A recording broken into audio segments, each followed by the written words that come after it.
Conférence 37. La symbolique de la destinée humaine. La notion du dénouement symbolique.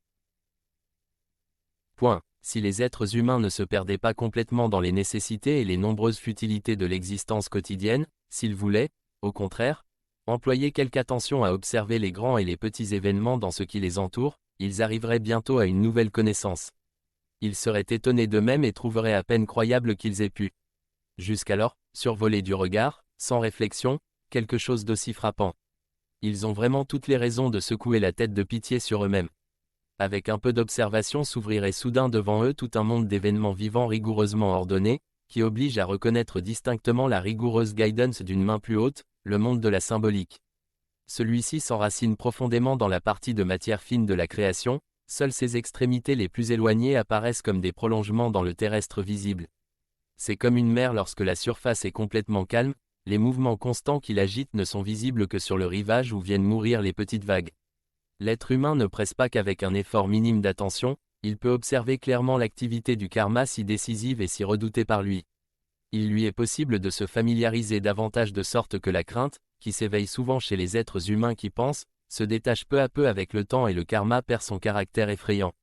Pour beaucoup, cela peut devenir un chemin pour l'ascension que d'apprendre à sentir les ondes plus profondes de la vie de matière fine, grâce aux événements terrestres visibles, ils peuvent la suivre et, dès lors, naît avec le temps la conviction de l'existence des fonctions de réciprocité absolument logiques.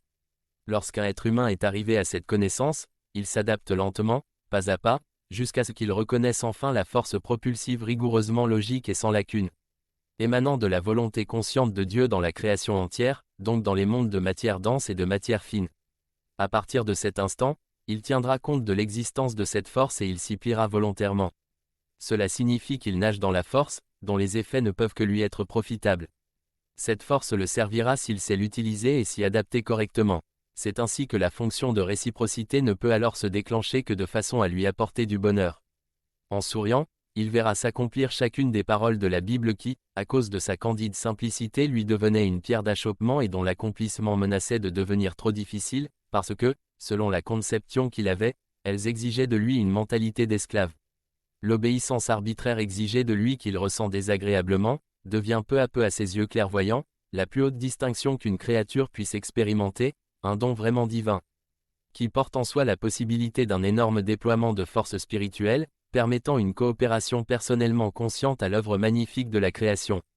Les expressions, seul celui qui s'abaisse lui-même sera élevé, l'être humain doit se courber humblement devant son Dieu pour pouvoir pénétrer dans son royaume, il doit obéir, servir, et toutes celles que renferment encore les conseils bibliques, heurtent l'être humain moderne par cette manière simple, candide et pourtant si frappante, parce qu'elle blesse sa fierté dont la base réside dans la conscience qu'il a de son savoir intellectuel. Il ne veut plus être guidé comme un aveugle, mais en pleine connaissance de cause, coopérer consciemment à tout, afin d'acquérir, par sa conviction, l'élan indispensable à tout ce qui est grand. Et ce n'est pas un tort. Avec la poursuite de son évolution dans la création, l'être humain doit se tenir plus conscient qu'il ne l'était autrefois. Et lorsqu'il aura reconnu dans la joie que les expressions bibliques, simples, dans leur genre si étranger à l'époque actuelle, conseillent de façon précise ce que sa connaissance des puissantes lois naturelles lui fait décider librement et en toute conviction, alors le bandeau tombera de ses yeux. Bouleversé, il reconnaîtra qu'il n'a rejeté les anciens enseignements ayant existé jusqu'ici que parce qu'il les avait faussement interprétés et qu'il n'avait jamais essayé sérieusement de les pénétrer correctement et de les mettre en accord avec sa capacité de compréhension actuelle. Que l'on dise se plier humblement devant la volonté de Dieu, ou se rendre profitables les puissantes lois de la nature après en avoir acquis la juste connaissance de leur genre et de leur activité, cela est une seule et même chose. L'être humain ne peut rendre profitables les forces qui portent la volonté de Dieu que s'il les étudie dans le détail, donc les reconnaît et ensuite s'y conforme. Compter avec elles ou se diriger d'après elles n'est en réalité rien d'autre que s'insérer. Donc se plier à elles. Ne pas se dresser contre ces forces, mais aller avec elles. C'est seulement lorsque l'être humain adapte sa volonté au genre propre de ses forces, donc lorsqu'il va dans la même direction qu'il peut tirer profit de leur puissance. Ceci ne signifie pas une contrainte des forces, mais au contraire une humble prosternation devant la volonté de Dieu. Lorsque l'être humain désigne maintes choses comme de l'habileté ou comme une conquête du savoir, ceci ne change rien au fait objectif que tout cela ne signifie. En réalité, qu'une découverte des effets des lois existantes de la nature, donc de la volonté divine que l'on a reconnue, et à laquelle on se soumet en l'exploitant et en l'employant. C'est là, Incontestablement se prosterner rempli d'humilité, devant la volonté de Dieu, c'est obéir. Et maintenant, venons-en à la symbolique. Tout événement dans la création, donc dans la matière, doit trouver dans son parcours cyclique, son juste dénouement, on peut dire, il doit boucler son cycle. C'est aussi pourquoi, selon les lois de la création, tout revient infailliblement à son point de départ, c'est là uniquement que tout peut trouver sa fin, donc être détaché, dissous ou encore éliminé en tant qu'élément agissant. Il en est ainsi de la création entière elle-même, comme de chaque événement particulier. De là provient l'absolue fonction de réciprocité, qui, à son tour, entraîne avec elle la symbolique. Puisque tous les actes doivent finir là où ils sont nés, alors il en résulte que chaque acte doit aussi s'achever dans le même genre de matière d'où il est issu. Donc, un commencement dans la matière fine doit avoir une fin dans la matière fine, mais un début dans la matière dense doit avoir une fin dans la matière dense. La matière fine ne peut être vue des êtres humains, aussi, il nomme symbolique, la fin de chaque événement visible dans la matière dense. Elle leur est bien visible, mais il manque à beaucoup la véritable clé qui ouvrirait la connaissance des origines de chaque événement qui, dans la plupart des cas, se trouve dans une existence précédente dans la matière dense.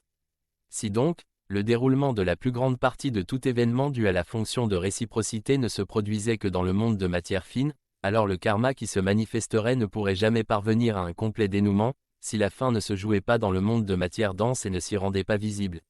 Ce n'est que par un événement visible, correspondant au sens de la fonction de réciprocité, qu'un cycle en cours peut se clore, d'où s'ensuit le rachat complet, peu importe que celui-ci, selon le genre du début, soit bon ou mauvais, apporte le bonheur ou le malheur, la bénédiction ou le pardon selon le déclenchement. Cette dernière répercussion visible doit venir à l'endroit même de l'origine, donc chez l'être humain qui, par un acte quelconque, a causé son commencement autrefois. Elle ne peut être évitée en aucun cas, si l'être humain, entre-temps, s'est intérieurement transformé, de sorte que le meilleur en lui soit devenu plus vivant que ne l'était l'acte de jadis, alors, la fonction de réciprocité ne peut plus prendre solidement pied. Elle ne trouve plus aucun terrain de même genre dans l'âme qui évolue vers le haut, qui devient plus lumineuse et plus légère, conformément à la loi de la pesanteur spirituelle, revoir la conférence 6, le destin. La conséquence naturelle en est qu'une répercussion plus sombre qui s'approche se trouve imprégnée par l'entourage plus lumineux de l'être humain concerné et, de ce fait, est significativement affaiblie. Mais, malgré cela, les lois du parcours circulaire et de la fonction de réciprocité doivent être pleinement accomplies dans leur force auto-active. L'abolition d'une loi de la nature est impossible. C'est la raison pour laquelle une fonction de réciprocité ainsi affaiblie et refluant sur l'être humain conformément aux lois immuables devra aussi se manifester visiblement dans la matière dense pour y être effectivement rachetée, donc effacée. La fin doit refluer sur le commencement. Cependant, à cause de l'entourage devenu lumineux, le karma ne peut apporter aucun préjudice à l'être humain concerné, ainsi, il arrive que la fonction de réciprocité affaiblie n'agisse sur l'entourage le plus proche que pour mettre l'intéressé dans la situation d'accomplir une chose volontairement par un acte dont le genre correspond seulement au sens de la fonction de réciprocité refluente. La différence de la véritable force intacte de la répercussion que lui destinait le sombre courant refluant sur lui est que celle-ci ne lui cause ni douleur ni préjudice, mais lui procure peut-être même de la joie. Ceci est alors un déclenchement purement symbolique de main lourd karma, mais de manière parfaitement conforme aux lois de la création par suite de la transformation de l'état d'âme qui agit auto-activement dans ce sens. C'est pourquoi la plupart des êtres humains n'en sont souvent nullement conscients. Le karma s'est ainsi dénoué à la satisfaction de l'immuable justice, jusque dans les courants les plus délicats. Ces processus qui vont de soi et qui sont conformes aux lois de la création renferment des actes de grâce si puissants que seule l'omnisagesse du Créateur peut en accorder de pareils dans son œuvre parfaite. Il y a beaucoup de tels déclenchements purement symboliques par la fonction de réciprocité qui, autrement, auraient dû toucher durement. Prenons un exemple. Un être humain au caractère jadis dur et autoritaire s'est chargé d'un lourd karma en s'adonnant aux traits de caractère portant à opprimer son prochain. Ce karma prend vie selon sa particularité et effectue son parcours circulaire pour, alors, retomber sur lui de la même manière, mais maintes fois renforcé. En s'approchant, ce courant d'une envie insatiable de despotisme, souvent considérablement renforcé par la force d'attraction des affinités de la matière fine, imprègne tout l'entourage de matière fine de l'intéressé. Il agit de façon décisive sur l'entourage de matière dense qui lui est lié et crée ainsi les circonstances qui contraignent l'auteur de jadis à souffrir de ce même despotisme dans des proportions plus grandes que les souffrances de ceux qu'il a autrefois torturés et tyrannisés. Mais si, entre-temps, un tel être humain déjà parvenu à une meilleure connaissance et si par un sincère effort pour l'ascension il s'est acquis un entourage lumineux et plus léger, alors il est compréhensible qu'il modifie aussi le genre de la dernière répercussion. Les ténèbres refluentes plus denses, selon l'intensité de lumière du nouvel entourage de l'intéressé, sont plus ou moins pénétrées par cette lumière et en conséquence, rendues plus ou moins inoffensives. Par une grande ascension du despote de jadis, donc lors d'une extraordinaire amélioration du coupable, il peut même arriver que la répercussion véritable soit pour ainsi dire comme suspendue et qu'il accomplisse passagèrement quelque chose qui prend extérieurement l'aspect d'une expiation. Supposons qu'il s'agisse d'une femme. Alors, il suffirait qu'un jour, elle prenne à une servante la brosse des mains, afin de lui montrer en toute amabilité comment nettoyer un plancher. Ainsi, il est donné satisfaction, par quelques gestes simples de ce genre, à travers la symbolique du service le plus humble. Cette brève action apporte un déclenchement qui devait se produire visiblement et qui, malgré sa facilité, est capable de mettre fin à un lourd karma. De même, le réaménagement d'une seule pièce peut devenir le symbole de la fin ou de la suppression d'une faute, dont l'expiation ou la répercussion aurait, véritablement, exigé un bouleversement plus grand et plus douloureusement incisif. Ces choses résultent, d'une manière quelconque, de l'affaiblissement des influences d'une répercussion ou bien d'actes fortuits, parfois adroitement utilisés par le guide spirituel, pour provoquer ainsi un rachat. Tout cela existe naturellement à la condition qu'un essor extraordinairement grand soit déjà intervenu ainsi que la transformation de l'état d'âme qui s'y trouve lié. Des circonstances qu'un astrologue ne peut naturellement pas prendre en considération, c'est pourquoi, par ses calculs il provoque souvent d'inutiles soucis, parfois même une crainte telle que, par son intensité, elle peut, à elle seule, amener ou former à nouveau quelque chose de désagréable, ce par quoi le calcul s'accomplit seulement en apparence, alors qu'il se serait avéré faux sans cette crainte. En de tels cas, l'être humain concerné a ouvert lui-même, par sa peur, une porte dans le cercle de lumière qui l'entoure. Là où il tend volontairement lui-même la main à travers l'enveloppe protectrice, il ne peut être aidé de nulle part. Sa propre volonté détruit de l'intérieur toute protection, tandis que, de l'extérieur rien ne peut s'approcher de lui, à travers la lumière, sans son vouloir personnel. Ainsi, la plus petite gentillesse envers autrui, une peine sincèrement ressentie à l'égard du prochain, un simple mot aimable, peuvent constituer le rachat symbolique d'un karma. Dès que le vouloir sincère pour le bien est intérieurement posé comme base, celui-ci doit naturellement précéder, car, autrement, il ne peut pas être question de dénouement symbolique parce que tout ce qui reflue sur lui se répercute alors entièrement, sous tous les rapports. Aussitôt que le vouloir sincère pour l'ascension se met réellement en place dans l'être humain, il peut très vite observer comment, peu à peu, de plus en plus de vie se manifeste dans son entourage. Comme si l'on avait mis sur son chemin toutes les choses possibles, ayant cependant toujours une fin favorable. Il en est même étonné. Finalement, arrive, de façon tout aussi surprenante, une période au cours de laquelle s'installe davantage de calme, où tout événement, distinctement reconnaissable, sert aussi à son essor terrestre. Alors, le temps des rachats est passé. Avec un joyeux remerciement, il peut s'abandonner à la pensée que bien des dettes, qu'il aurait dû autrement racheter, sont expiées. Qu'il soit alors sur ses gardes afin que tous les fils du destin que, par son vouloir et ses désirs, il noue à nouveau, soient uniquement de bons fils, afin que, lui aussi, désormais ne puisse être de nouveau touché que par du bon. Conférence 38. Foi. Point. La foi n'est pas telle que le plus grand nombre de ceux qui se nomment croyants la montrent. La foi véritable naît seulement lorsqu'on a parfaitement fait sien le contenu des messages de Dieu et que l'on en a ainsi retiré une conviction vivante, libre de toute contrainte. Les messages divins arrivent par la parole de Dieu ainsi que par sa création. Tout témoigne de lui et de sa volonté. Aussitôt qu'un être humain peut intérieurement et consciemment expérimenter l'être et le devenir entier, son intuition, sa pensée et son action deviennent alors une unique et joyeuse affirmation de Dieu. Alors, il devient silencieux, en parle peu, il est devenu une personnalité, qui, par cette silencieuse vénération de Dieu que l'on peut aussi appeler confiance en Dieu, se dresse ferme et assuré dans la création entière. Il ne planera pas dans des nuages de la fantaisie, ne tombera pas en extase, il ne vivra pas uniquement dans le spirituel sur terre, mais avec bon sens et un courage renouvelé. Il accomplira aussi son œuvre terrestre, il utilisera aussi adroitement pour cela le froid intellect comme une arme tranchante, en vue de se défendre face à une agression, naturellement sans, pour autant, devenir injuste. Il ne doit absolument pas souffrir en silence s'il lui arrive un tort. Sinon, il soutiendrait et renforcerait ainsi le mal. Cependant, il existe de très nombreux êtres humains qui s'imaginent seulement être croyants, malgré toute leur acceptation intérieure de l'existence de Dieu et de son activité. Ils craignent le sourire des sceptiques. Cela leur est pénible, inconfortable, si une conversation tombe sur ce sujet, ils prennent des airs de diplomates et ils font continuellement des concessions aux sceptiques par leur attitude embarrassée. Cela n'est pas de la foi, mais uniquement un accord intérieur. En réalité, Ils renient ainsi leur Dieu, qu'ils prient en silence et dont ils attendent pour cela tous les bienfaits.